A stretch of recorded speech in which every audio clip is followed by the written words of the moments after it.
বা শিবিরকে রক কাটা এবং গুপ্ত সংগঠন বলা হয় কেন? আচ্ছা, এই প্রশ্ন শুনে হাসি, এটা আমি সব জায়গায় ফিল করছি। এই প্রশ্নটা যখন কেউ করেন, আমি জানি না তিনি হেসে হেসে প্রশ্নটা লিখেন কিনা, কিন্তু প্রশ্নটা যখনই মাইকে বলা হয় বা পড়া হয় তখন অডিয়েন্স থেকে একটা পক্ষ হেসে ওঠেন। তাই এটার কারণ নিঃসন্দেহে আপনারা ভালো জানবেন। আমার কাছে যেটা মনে হয়, জার্মানির নাৎসি বাহিনীর যিনি হিটলারের প্রচার মন্ত্রী ছিলেন, ওনার নাম ছিল জোসেফ গোয়েবল, যদি আমি নামটা ভুল না করে থাকি। তো এই গোয়েবল একটা থিওরি রয়েছে। গোয়েবল থিওরি হচ্ছে যে মানুষ যখন একটা মিথ্যাকে বারবার রিপিট করবে অথবা একটা মিথ্যাকে কন্টিনিউয়াসলি প্রচার করে যাবে, তখন সমাজের একটা পক্ষের কাছে সেটা সত্য হিসেবে তাদের সাইকোলজি থেকে ইম্প্যাক্ট তৈরি করে এবং সেটা সত্য হিসেবে তাদের মাথায় সেট হতে থাকে। আর যারা সত্য এবং মিথ্যার পার্থক্য করতে পারে না, তাদের মাঝে সে গোয়েবল থিওরিটা এক ধরনের কনফিউশন তৈরি করে, আসলে কোনটা সঠিক কোনটা রাইট, এ ধরনের একটা কনফিউশন তৈরি করে। আল্লাহ রসুল সাল্লাল্লাহু আলাইহি সাল্লামকে মদিনার মক্কার সকলেই আলামিন উপাধি দিয়েছিল। উনি বিশ্বস্ত, এই কথার সাথে কারো দ্বিমত ছিল না।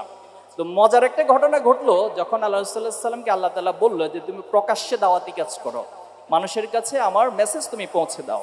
আল্লাহ রসুল্লাহ সাল্লাম মক্কার পাদদেশে পাহাড়ের নিচে সবাইকে ডাকলেন। ডাকার পর তিনি সবার কাছে তাদের অ্যাটেনশনকে আগে ওনার দিকে নিয়ে আসলেন। বললেন, আচ্ছা আমি যদি বলি পাহাড়ের পিছনে এই মুহূর্তে শত্রুপক্ষ অপেক্ষা করছে, তোমরা পাহাড়ের এপাশ থেকে কেউ শত্রুপক্ষকে দেখছো না, তোমরা এখানে যারা উপস্থিত আছো কারা কারা বিশ্বাস করবা যে পিছনে যারা আছে তারা তোমাদের সাথে যুদ্ধ করবে এবং তোমরা না দেখে আমার কথার উপরে ভিত্তি করে তাদের সাথে যুদ্ধ করার জন্য প্রস্তুতি গ্রহণ করবে? সেখানে যারা ছিল প্রত্যেকে এক বাক্যে স্বীকার করে নিয়েছে, আমরা না দেখলেও তোমার এই কথাকে বিশ্বাস করে নিচ্ছি। রিজন কি? রিজন হচ্ছে আমরা আমাদের সমাজের সবচেয়ে বিশ্বস্ত হিসেবে তোমাকে দেখেছি। ওকে ফাইন, আমরা জীবনে কোনোদিন তোমাকে একটা লাইন একটা শব্দ মিথ্যা কথা বলতে এখনো পর্যন্ত দেখিনি। আমরা আমাদের নিকট আত্মীয়র কাছে যে বস্তু আমানত রাখতে আমরা সন্দেহ পোষণ করি বা আমরা সিকিউর ফিল করি না, সে বস্তু সেই সম্পদ তোমার কাছে আমানত রাখতে আমরা সিকিউর ফিল করি। এজন্য আমরা তোমাকে সমাজে আলামিন হিসেবে বিশ্বস্ত হিসেবে ঘোষণা দিচ্ছি। ওকে, এখন মূল কথায় আসি, মূল দাওয়াতে আসি। মূল দাওয়াত হলো, তোমরা যে মিথ্যা খোদার ইবাদত করছো, তোমরা তোমাদের নিজস্ব গড়া যে খোদা সমাজে প্রতিষ্ঠা করেছ এবং সেই খোদার বিধানের আলোকে সমাজে অন্যায় অশ্লীলতার যে প্রতিস্থাপন করেছ, সেটাকে বাদ দিয়ে তোমরা এক আল্লাহর প্রতি ঈমান আনয়ন করতে হবে এবং রাসূল হিসেবে আল্লাহর পক্ষ থেকে আমি রিসালাত নিয়ে এসেছি এবং পরকাল সহ এই সবগুলো বিষয়কে তোমাদেরকে বিশ্বাস স্থাপন করতে হবে। এখন তোমরা কারা কারা আমার এই কথাকে বিশ্বাস করো? তখন একটা পক্ষ ছিল, যেহেতু আগের কথাগুলোকে বিশ্বাস করে নিয়েছি, আলামিন হিসেবে এই কথাটাকে বিশ্বাস করে নিলাম। আর একটা পক্ষ ছিল, তারা কনফিউশনে পড়ে গেল। তারা চিন্তা করলো আগের কথাটা তো ঠিকই ছিল, কিন্তু এখন হঠাৎ করে এমন কি মতবাদ সে নিয়ে আসলো, এই মতবাদের মাধ্যমে তো আমাদের এতদিনে যে অপকর্ম যা কিছু আছে এগুলো কিছু তো স্থায়ী করা যাবে না, সব কিছু তো নিঃশেষ হয়ে যাবে। তাহলে আমরা একটা কনফিউশনের মধ্যে পড়ে গেলাম, কোনটাকে মেনে নিব? আর একটা পক্ষ ছিল, তারা সিদ্ধান্তই গ্রহণ করেছে তাদের জীবন চলে যাবে, সব কিছু চলে যাবে, কিন্তু তারা কখনো মোহাম্মদকে বিশ্বাস স্থাপন করবে না। আল্লাহ তাআলা এদেরকে বলছে, খতামাল্লাহু আলা কুলুবিহিম ওয়া আলা সামিহিম ওয়া আলা আবসারিহিম, অর্থাৎ তাদের অন্তরের মধ্যে মোহর মেরে দেওয়া হয়েছে। এরা উঠতে বসতে সব সময় মিথ্যার বুলিগুলি এমনভাবে উপস্থাপন করে মনে হয় সমাজে সেটাই সত্য। আমরা বিগত সময়ে খুনি হাসিনাকে দেখেছি, তিনি এমনভাবে অভিনয় করতেন, এমনভাবে কথা বলতেন। আবু সাঈদকে আমরা সকলে প্রকাশ্যে দেখেছি মিডিয়ার মাধ্যমে আবু সাঈদের বুকে পুলিশ গুলি চালাচ্ছে, অথচ হাসিনা সরকার থাকা অবস্থায় এটার একটা রিপোর্ট হয়েছে, তদন্ত রিপোর্ট, সেখানে বলা হয়েছে আন্দোলনকারীরা আবু সাঈদের বন্ধুরাই তাকে হত্যা করেছে। এবং সেটাই হচ্ছে হাসিনা এবং তার লেসপেন্সার যারা ছিল এরা সমাজে সেটা প্রচার করে বেরিয়েছে। এজন্য ছাত্র শিবিরকে যারা আদর্শিকভাবে মোকাবেলা করতে পারে না, তারা ছাত্র শিবিরের নামে এই মিথ্যা বয়ানগুলো বারবার করে সমাজের কাছে উপস্থাপন করে। এক্ষেত্রে একটা শ্রেণী তাদের কাজই হচ্ছে এটা করা, আর যারা জেনারেশন রয়েছে তাদের ভিতরে একটা কনফিউশন তৈরি করা। ছাত্র শিবিরকে আপনি দেখবেন না এখনো পর্যন্ত কেউ বলছে তারা দর্শনকারী। ছাত্র শিবিরকে কখনো দেখবেন না যে ছাত্র শিবির ইপটিজিং করেছে। ছাত্র শিবিরকে কখনো দেখতে পাবেন না যে তারা চাঁদাবাজি করছে, তারা টেন্ডারবাজি করছে, তারা টেম্পো স্ট্যান্ড দখল করছে। এরকম কোনো গালি ছাত্র শিবির পাবেন না। তাহলে কি পাবেন? পাবেন হচ্ছে আপনি এই যে রক কাটা, এরপরে পাবেন হচ্ছে আপনি গুপ্ত। এই যে বয়ানগুলো, এগুলো প্রডিউস কোথায় থেকে হয় এই বিষয়গুলো আপনাদেরকে খেয়াল করতে হবে। যারা আমাদের এই বাংলাদেশের স্বাধীনতা সার্বভৌমত্বকে বিশ্বাস করে না, যারা বাংলাদেশে ন্যায় এবং ইনসাফ প্রতিষ্ঠার জন্য সবচেয়ে বড় হুমকি স্বরূপ, তারাই মূলত এই বয়ানগুলো বাংলাদেশ থেকে এবং বিভিন্ন জায়গা থেকে দেশ পার্শ্ববর্তী দেশ থেকে প্রডিউস করে বাংলাদেশের তথাকথিত বুদ্ধিজীবী এবং এক শ্রেণীর মিডিয়া যারা বিগত সময়ে কালচারাল ফ্যাসিজম প্রতিস্থাপন করেছিল, তাদের মুখ দিয়ে বারবার রিপিট করে এই কথাগুলো হচ্ছে আমাদের ভিতরে একটা জেনারেশনের মধ্যে কনফিউশন তৈরি করে। এখন দেখুন, ছাত্র শিবির যদি রগই কাটতো, তাহলে গত 1 বছর তো আমরা প্রকাশ্যে আছি, বাংলাদেশের এমন কোনো অলিগলি খুঁজে পাওয়া যেত যেখানে একজন রগ কাটা ব্যক্তি পাওয়া যেত না। অথবা জাহাঙ্গীরনগর বিশ্ববিদ্যালয়ের কথা যদি চিন্তা করেন, তাহলে এখানে প্রত্যেকটা অলিগলিতে, প্রত্যেকটা হলে, প্রত্যেকটা রুমে একজন রগ কাটা পাওয়া যেত, কিন্তু সেটা কি পাওয়া গেছে? তাহলে এটাই হচ্ছে আমাদের নামে মিথ্যা। আর গুপ্ত বলা হয়, দেখুন এত বড় একটা প্রোগ্রাম প্রকাশ্যে হচ্ছে, এরপরে গুপ্ত। ছাত্র শিবির গত জুলাই এবং 5ই আগস্টের মানে 5ই আগস্টের শুধু পরে না, আপনি ছাত্র শিবির ওয়েবসাইটকে ভিজিট করুন, আমাদের ফেসবুক সোশ্যাল মিডিয়া যে প্ল্যাটফর্মগুলো রয়েছে সেটা দেখুন, আমাদের নিজস্ব প্ল্যাটফর্মগুলো আপনারা চেক করুন, সেখানে দেখতে পাবেন যে ছাত্র শিবির 77 সাল থেকে আজকের দিন পর্যন্ত যত জুলুম নির্যাতন যত কিছু দিয়েছে, 1 সেকেন্ড একটা মুহূর্তের জন্য ছাত্র শিবিরের কাজ কখনো বন্ধ ছিল না। তাহলে 5ই আগস্টের পরে এই গুপ্ত বয়ান কেন আসলো? কারণ ছাত্র শিবির আদর্শিক যে প্রসারতা, আদর্শিক যে শক্তি, এটা পৃথিবীর কোনো মতবাদ দিয়ে, পৃথিবী অমুক ভাইয়ের মতবাদ, অমুক তত্ত্ব, অমুকের সৈনিকের মতবাদ দিয়ে, আদর্শ দিয়ে মোকাবেলা করা যায় না। এই জন্যই তারা আমাদের বিরুদ্ধে এই বিষয়গুলি নিয়ে আসে। 5ই আগস্ট ছাত্র জনতার বিপ্লবের পরবর্তী সময়ে যত বিষয় নিয়ে সংস্কারের কথা উঠেছে, সেখানে আমরা শিক্ষা ও স্বাস্থ্য ব্যবস্থা নিয়ে তেমন আলোচনা দেখি নাই। তাই বিষয়ে ইসলামী ছাত্র শিবিরের কোনো পরিকল্পনা আছে কিনা? যে আমরা ইতিমধ্যে দেখুন, একটি রাষ্ট্রের কাজ কখনো একটি ছাত্র সংগঠন পুরোপুরি করতে পারে না, এই বাস্তবতাটা আপনাদেরকে উপলব্ধি করতে হবে। কিন্তু আলহামদুলিল্লাহ, ছাত্র শিবির একটি ছাত্র সংগঠন হওয়ার পরেও বাংলাদেশের সামাজিক, রাষ্ট্রীয় এবং যে কোনো ইস্যুতে, ঐতিহাসিক ইস্যুতে ছাত্র শিবির আমরা আমাদের সর্বোচ্চটুকু দিয়ে সেখানে ভূমিকা রাখার চেষ্টা করছি।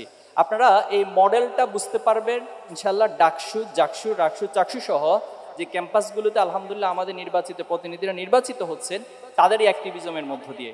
ইতিমধ্যে ঢাকা ইউনিভার্সিটির দিকে যদি আপনারা তাকান, যে 5ই আগস্টের পরবর্তী ঢাকা ইউনিভার্সিটি আর আগের ঢাকা ইউনিভার্সিটি, ছাত্র সংসদ নির্বাচিত হওয়ার আগের ঢাকা ইউনিভার্সিটি আর বর্তমান ঢাকা ইউনিভার্সিটি, আপনাদের যারা ফ্রেন্ড সার্কেল আছে তাদের কাছ থেকে একটু খোঁজ নেবেন, অথবা মিডিয়ার মাধ্যমে এখন সেটা দেখা যায়, অথবা সেখানে বেড়াতে যাবেন, ইনশাল্লাহ আমাদের সাদেক ক্যাম্পে আপনাদেরকে ভালো মেহমানদারি করবেন। তো সেখান থেকে দেখে আসবেন যে পরিবর্তনগুলো কতটুকু হচ্ছে। এবং আমরা বিশ্বাস করি শুধু ঢাকা ইউনিভার্সিটি নয়, এই জাহাঙ্গীরনগর ইউনিভার্সিটিতে নির্বাচিত প্রতিনিধিরা এই প্রত্যেকটা ইস্যুকে নিয়ে ইনশাল্লাহ ওনারা কাজ করবেন এবং একটি গুণগত পরিবর্তনের মধ্য দিয়ে আমরা এগিয়ে যাব ইনশাল্লাহ। অনেকে বিভিন্ন innovative project, competition, workshop, course যোগ্যতা থাকা সত্ত্বেও অ্যাফোর্ড করতে পারে না, তাদের জন্য ভাতা এবং ভর্তুকির ব্যবস্থা কেন করা হয় না? শিবির এক্ষেত্রে কি করতে পারে? যে আমরা প্রথমত হচ্ছে প্রত্যেকটা ইস্যুতেই প্রশাসনের পক্ষ থেকে, বিশ্ববিদ্যালয় অথরিটির পক্ষ থেকে আমরা চাই যে ওনারা ওনাদের বরাদ্দ বাড়াবেন এবং যে কোনো ইনোভেটিভ প্রজেক্টের ক্ষেত্রে ওনারা সহযোগিতা করবেন। ছাত্র শিবিরের জায়গা থেকে আমরা সহযোগিতা করি, তবে আমাদের কিছু লিমিটেশন রয়েছে। হয়তো যেখানে 100 জনের প্রয়োজন, আমরা 100 জনের প্রয়োজন ফিল আপ করতে পারি না, কিন্তু আমরা চেষ্টা করি অন্তত 5 থেকে 10 জন বা 20 জনের যে চাহিদা সেটাকে পূরণ করার জন্য। আলহামদুলিল্লাহ, একটা তথ্য আপনাদেরকে বলি যে গত বছর ডিসেম্বরে আমরা একটা সায়েন্স ফেস্টের আয়োজন করেছিলাম এবং সেখানে যারা চ্যাম্পিয়ন হয়েছিল তারা পরবর্তীতে আমেরিকার একটা ওয়ার্ল্ড কম্পিটিশনে অংশ নিয়েছিল এবং সেখানেও আমরা তাদের সাথে তাদেরকে সহযোগিতার জন্য দাঁড়ানোর চেষ্টা করেছি। কিছুদিন আগে একটা future scientist meet up programme আমরা করেছিলাম ঢাকাতে। তো সেখানেও যারা নবীন এবং খুবই প্রতিভাবান তাদেরকে বাছাই করে তাদের সাথে আমরা মত বিনিময় করেছি। তারা আমাদের কাছে অনেকগুলো বিষয় উপস্থাপন করেছে, প্রজেক্ট উপস্থাপন করেছে, পাশাপাশি তারা কিছু সহযোগিতা চেয়েছে, আমরা আমাদের সামর্থ্যের আলোকে সেই সহযোগিতা করেছি। ইনশাল্লাহ আমরা আশা করব জাহাঙ্গীরনগর বিশ্ববিদ্যালয়ের ক্ষেত্রে আমাদের বিশ্ববিদ্যালয়ের শাখা দায়িত্বশীলরা আছেন, আপনাদের যে কোনো বিষয়, যে কোনো আইডিয়া, প্রজেক্ট আপনারা ভাইদের সাথে শেয়ার করবেন, আমরা আমাদের সামর্থ্যের সর্বোচ্চটুকু দিয়ে আপনাদের পাশে হচ্ছে। এই বিশ্ববিদ্যালয়ে আপনারা এসেছেন কিছু স্বপ্নকে কাঁধে নিয়ে। এই স্বপ্ন শুধুমাত্র আপনার একার নয়, আপনি যদি চিন্তা করেন এই স্বপ্ন আপনার বাবার অংশীদারিত্ব রয়েছে, এই স্বপ্নের মাঝে আপনার মায়ের, আপনার ভাইয়ের, আপনার বোনের অনেকের অংশীদারিত্ব রয়েছে, আপনার শিক্ষকদের স্বপ্ন রয়েছে, যারা ছোটবেলা থেকে আপনাকে স্নেহ করত, আদর করত, ভালোবাসত, আপনাকে পরামর্শ দিত, আপনার সুন্দর একটা ভবিষ্যৎ যারা কামনা করত, তাদের স্বপ্নগুলি একসাথে হয়ে এখানে যুক্ত হয়েছে। শুধু এখানেই নয়, আপনারা এই বিশ্ববিদ্যালয়ে পড়াশোনা করছেন, এই বিশ্ববিদ্যালয়ে একজন শিক্ষার্থীর অনার্স মাস্টার্স করার জন্য যে খরচ হয় তার সিকি পরিমাণ, সামান্য পরিমাণ আপনাদেরকে পে করতে হয়। তাহলে বাকি যে অর্থটা আপনাদের পিছনে যোগান দেওয়া হয়, সে অর্থটা কোথা থেকে আসে? আপনারা তাদের স্বপ্নগুলোকে নিয়েও এই বিশ্ববিদ্যালয়ে এসেছেন। আমার আগে বক্তারা বলেছেন যে এখানে আপনি চাইলে সবচেয়ে ভালো হয়েও বের হতে পারবেন, আবার চাইলে সবচেয়ে খারাপ হয়েও বের হতে পারবেন। পৃথিবীতে যত বাগান আছে, যে ফুল গাছগুলো রয়েছে, সেখানে প্রত্যেকটা কলি ফুটে, কিন্তু প্রত্যেকটা কলি ফুল হয়ে ফুটতে পারে না। কিছু কিছু কলি থাকে যারা ফুলে ওঠার আগে ঝরে যায়। তো আমরা বিশ্বাস করি যে আপনারা এখানে যারা আছেন, আপনারা আপনাদের এই স্বপ্নগুলোকে ধারণ করে এবং স্বপ্নের প্রত্যেকটা পার্টকে, প্রত্যেকটা কর্নারকে ফিল করে আপনারা সেটা বাস্তবায়নের জন্য অবিরাম কাজ করে যাবেন। বিশ্ববিদ্যালয় শুধুমাত্র একটা সার্টিফিকেটের নাম নয়, শুধুমাত্র একটা ভালো সিজিপিএর নাম নয়, বরং তার চেয়ে অনেক অনেক বেশি কিছু। আজকে যদি জ্ঞানের উদ্দেশ্যকে আপনি প্রশ্ন করেন, অনেক লম্বা একাডেমিক ডিসকাশন করা যাবে যে জ্ঞানের উদ্দেশ্য কি। তো জ্ঞানের উদ্দেশ্য হবে আপনাকে মানুষ হিসেবে গড়ে তোলা, প্রকৃত মানুষ হিসেবে যে মনুষ্যত্ব বোধ থাকা দরকার সেটা আপনার মধ্যে থাকবে। আপনার মধ্যে ভদ্রতা থাকবে, আপনার মধ্যে অস্থিরতা থাকবে না, স্থিরতা থাকবে। আপনার মধ্যে সিদ্ধান্ত গ্রহণের দূরদর্শী ক্যাপাসিটি অর্জন করবেন। এই সব কিছুর সমন্বয়ে আপনার এই জ্ঞান অর্জন। জ্ঞান অর্জনের অনেকগুলো মাধ্যম, এর মধ্যে কোরআনের কয়েকটি মাধ্যম হচ্ছে ইকরা বিসমি রাব্বিকাল্লাযী খলাক, পড়ার মধ্য দিয়ে জ্ঞান অর্জন হয়।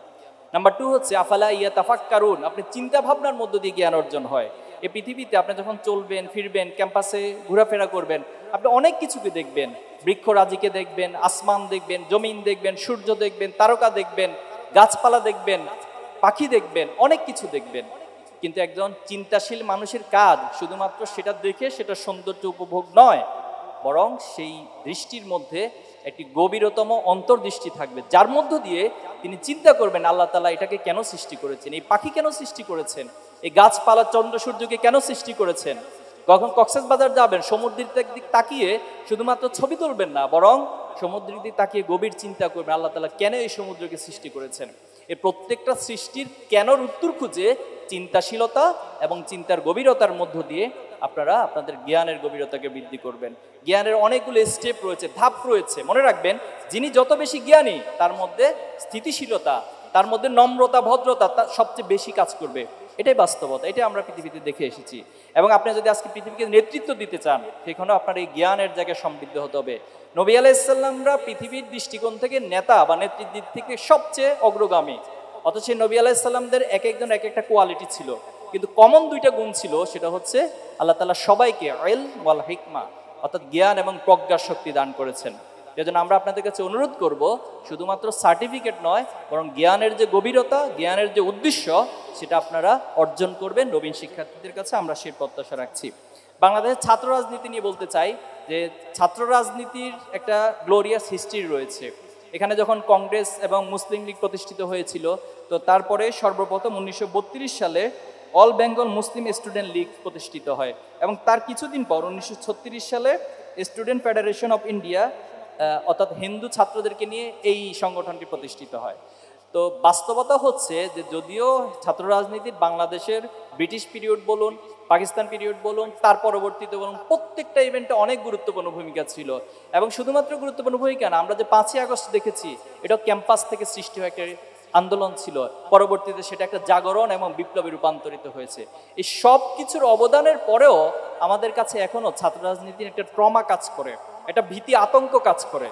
এখনো ছাত্র রাজনীতির নাম শুনলে বাংলাদেশের সচেতন শিক্ষক, সচেতন অভিভাবক, সচেতন শিক্ষার্থীদের মাঝে এক ধরনের ট্রমা কাজ করে। কিন্তু কেন এটা হলো, এই কেনের উত্তর খোঁজাটা বেশ জরুরি। নিঃসন্দেহে সেটার স্টাডি, সেটারও অনেক তথ্য আপনাদের কাছে রয়েছে যে বিগত সময় আমরা দেখেছি ছাত্র রাজনীতি মানে হলো একটা গোলামিতন্ত্র।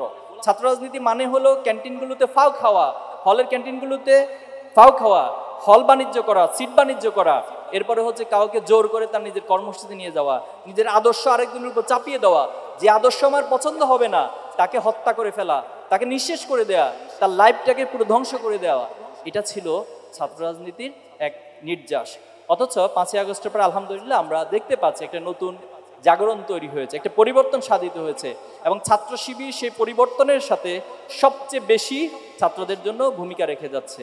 আমাদের 1977 সালে যে কনসেপ্ট এবং লক্ষ্য উদ্দেশ্য আমরা ঠিক করেছিলাম যে আল্লাহর এই জমিনে সকল প্রকার জুলুম নির্যাতনের মূলোচ্ছেদ করে সেখানে একটা আদর্শ সমাজ প্রতিষ্ঠিত হবে।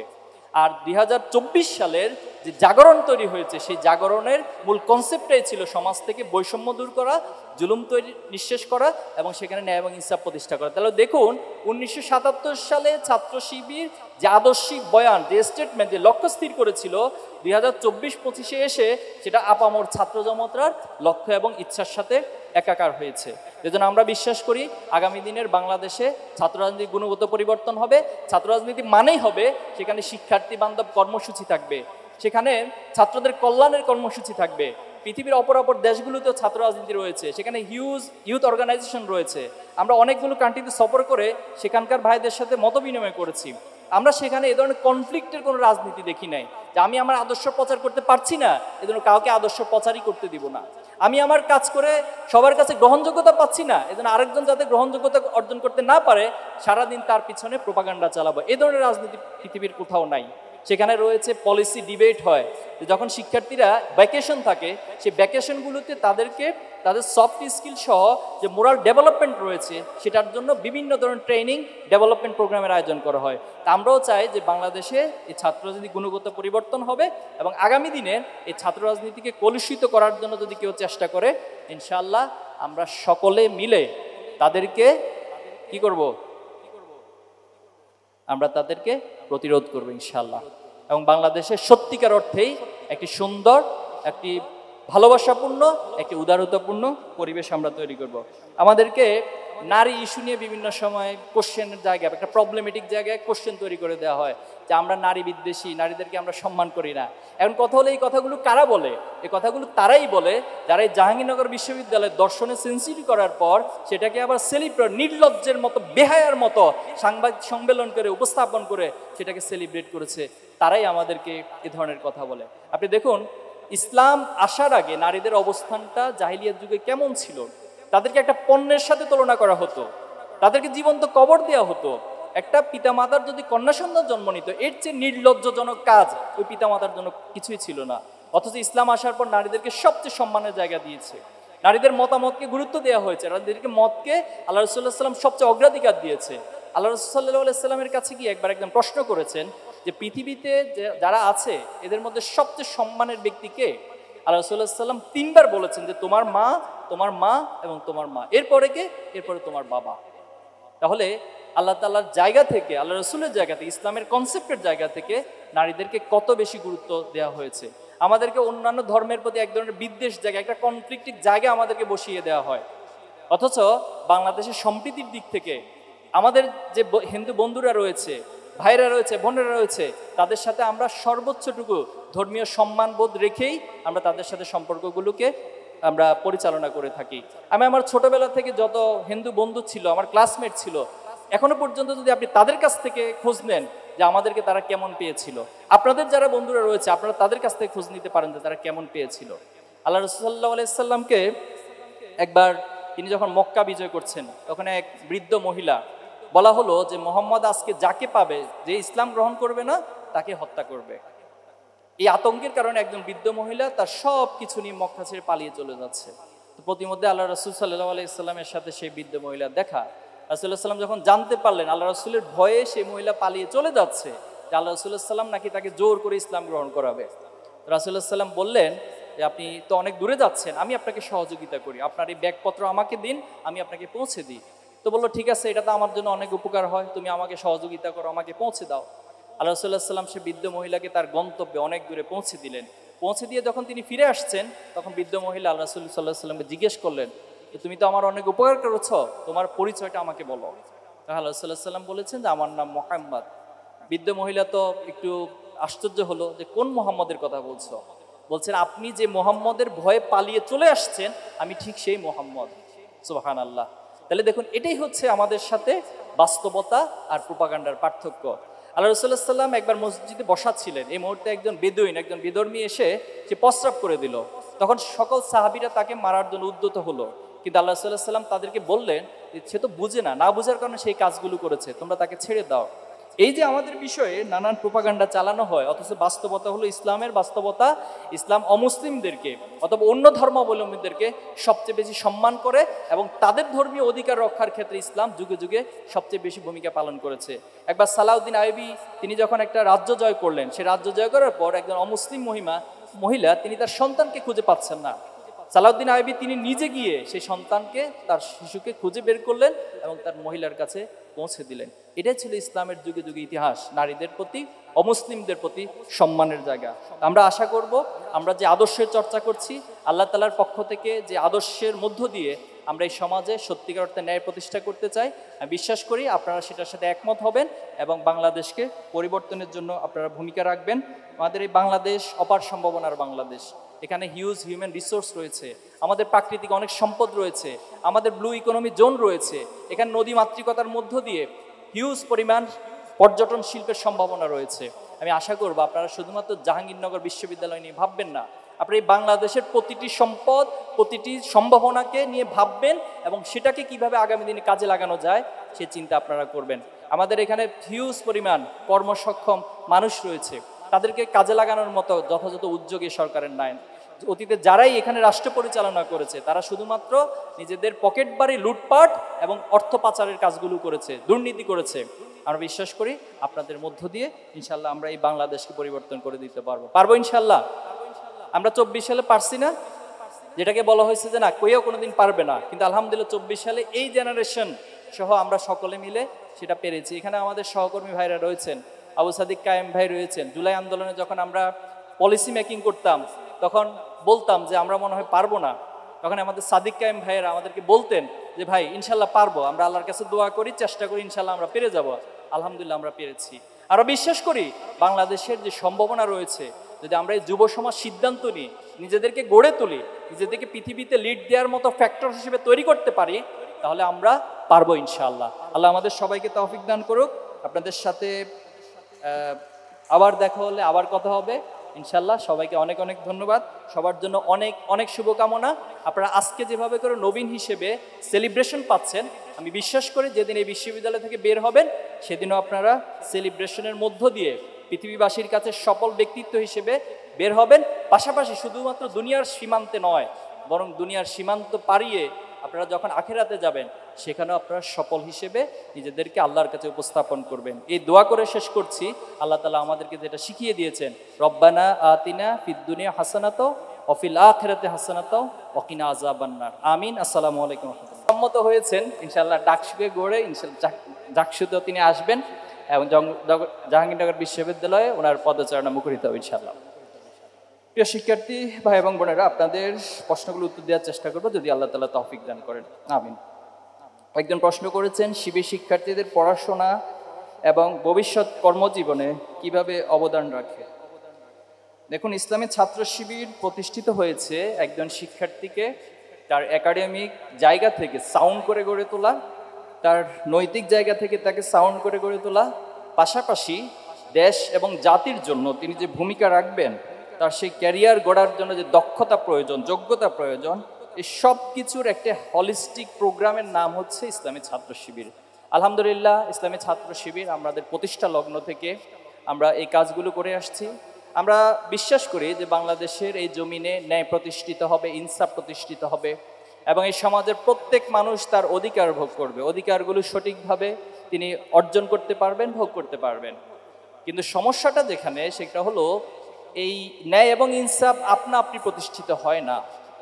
এই ন্যায় এবং ইনসাফ প্রতিষ্ঠার জন্য যুগে যুগে নবী আলাইহিস সালামরা এসেছেন। পৃথিবীতে যারা নেতৃত্ব এবং যোগ্যতার মধ্য দিয়ে পৃথিবীকে নেতৃত্ব করে দান করেছেন, পরিচালনা করেছেন, তারাই মূলত তাদের জায়গা থেকে ন্যায় এবং ইনসাফ প্রতিষ্ঠা করেছেন।